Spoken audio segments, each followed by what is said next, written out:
Од она кое што може да го видам, наставниците кои што треба да бидат опучувачи на наставниот кадар во прво и во четврто оделение,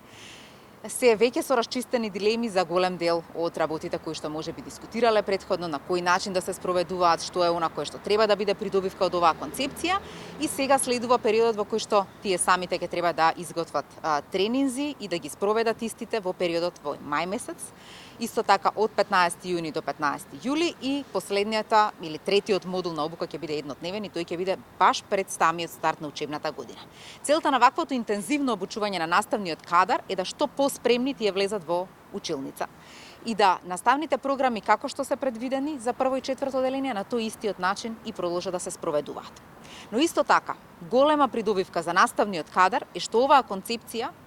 предизвика и промена во Законот за наставници и стручни соработници. За прв пат во Законот за наставници, кој што е во собраниска процедура, се утврдува и кариерниот развој, кој што од 2006 година им беше ветуван, но за прв пат оваа година се случува. Имаме повеќе од 240 наставници кои што многу скоро ќе станат ментори и до крајот на април месец треба да се објави вториот повик за ментори, но во законското решение сега за прв пат се позиционираат и повеќе ментори во едно училиште согласно бројот на оделенија или класови кои што тие ги имаат.